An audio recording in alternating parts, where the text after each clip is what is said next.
प्यारे बच्चों, next video में आपका स्वागत है। पिछले वीडियो में हम लोग पढ़ा था सत्ता की साझेदारी। इसमें हमने दो देशों का उदाहरण लिया, बेल्जियम और श्रीलंका। दोनों देशों में पहले स्थिति एक समान थी। दोनों देशों में ही भाषाई आधार पर आपस में झगड़े, मार काट चल रहे, युद्ध जैसी स्थिति पैदा हो गई थी।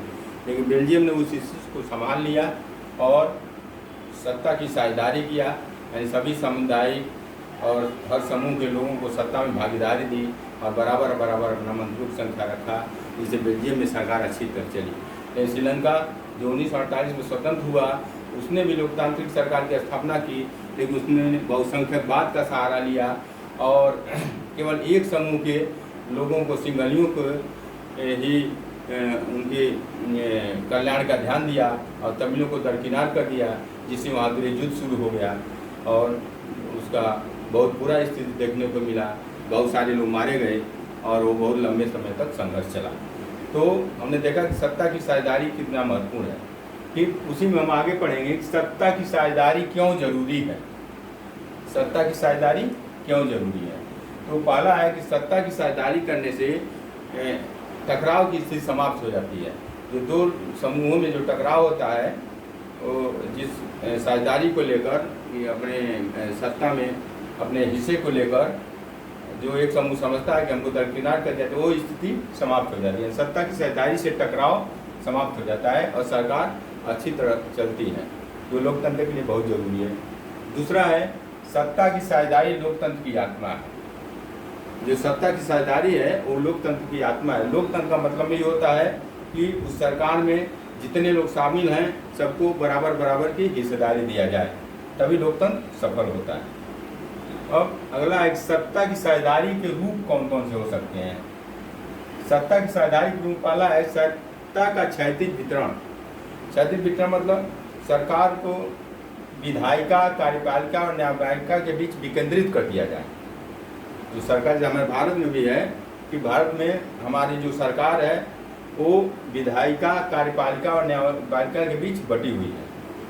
जो वास्तविक शक्ति तो कार्यपालिका के पास होती है, शासन का सारा काम कार्यपालिका करती है, लेकिन वो संसद के अधीन होती है। कार्यपालिका जो है वो संसद के अधीन होती है और कार्यपालिका ही न्यायपालिका की नियुक्ति करती है। न्यायपालिका में जो भी न्यायाधीश होते हैं, जज होते हैं, उनकी सबकी नियुक्ति कार्यपालिका करती है, कार्यपालिका करती है न्यायपालिका के लिए। लेकिन वही बाद में न्यायपालिका विधायिका और कार्यपालिका दोनों पर अंकुश रखती है। दूसरा, सरकार के बीच विभिन्न स्तरों पर सत्ता का बंटवारा, यानी सत्ता का ऊर्ध्वाधर बंटवारा कर दिया जाए। जैसे पूरे देश के लिए एक सरकार हो जो केंद्र सरकार है, फिर देश में जितने भी राज्य हैं उनकी एक सरकार हो, राज्य सरकार। फिर उसके नीचे जो होती है क्षेत्रीय सरकारें होती हैं, जिसको पंचायती राज व्यवस्था कहते हैं। जैसे हर गांव में ग्राम पंचायत होती हैं, हर ब्लॉक पर क्षेत्र पंचायत होती है, जिले पर जिला पंचायत होती है। इस प्रकार जब हम शहरों में आ जाएं तो छोटे शहरों में नगर पालिका होती है, उससे छोटे जो होते हैं वहाँ टाउन एरिया होती है। टाउन एरिया नगर पालिका और बड़े शहरों में नगर महापालिका होती है। इस प्रकार हमारे देश में सत्ता का बंटवारा ऊर्ध्वाधर होता है, केंद्र सरकार, राज्य सरकार, फिर क्षेत्रीय सरकार।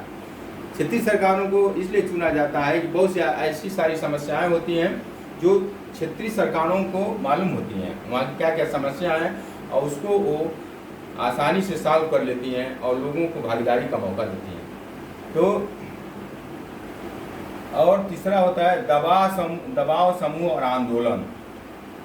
कुछ जैसे हर देश में कई प्रकार की पार्टियां होती हैं। जैसे भारत में लीजिए, भारत में भी अनेक प्रकार की पार्टियां हैं जो जनता की समस्याओं को लेकर आंदोलन करती रहती हैं, जिससे सरकार पर दबाव